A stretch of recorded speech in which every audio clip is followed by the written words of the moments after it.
It's incredible how getting Champions League football resulted in us having a worse transfer window and downgrading our whole attack. Starting off with probably the worst of the bunch in my opinion, Jadon Sancho got replaced by Garnacho. Now I know Sancho wouldn't stay because we couldn't pay him the money that he wanted, but we replaced him with Garnacho, who is dreadfully bad. And I thought Sancho was actually pretty good at Chelsea. I thought he was linking up with players well. Maybe it's just my bias and hatred towards Garnacho's footballing ability. But Sancho was a good player and a good rotation to have in that left wing. Then you turn to the likes that we replaced Nicholas Jackson with Liam Delap. You could argue that we replaced him with João Pedro. Yeah, very true. João Pedro has been an incredible striker, but we weren't originally trying to sign him to be a striker. He was more of a 10.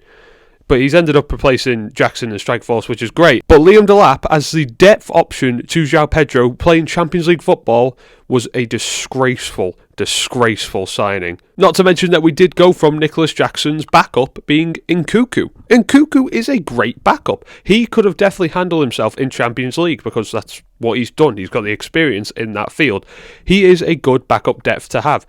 Obviously, he wasn't incredible in the Premier League, but for Conference League, he was absolutely sound. I mean, obviously, I expect nothing more. In fact, there's even worse. We replaced João Felix, again, another person with Champions League experience, a backup to Cole Palmer. That depth in itself is really, really fun and exciting. João Felix wasn't, again, incredible, and we did just make the decision to sell him. But what we replaced him with was Buonanotte, a Brighton youngster who was like third choice reserve player.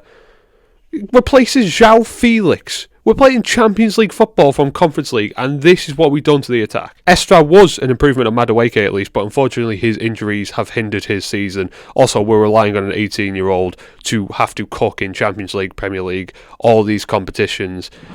You know, he's a world beater, but Jesus. It is embarrassing how bad our transfers were to try and improve the squad ready for Premier League competing, Champions League competing. And it just couldn't happen because we fell off. And that's just the attack.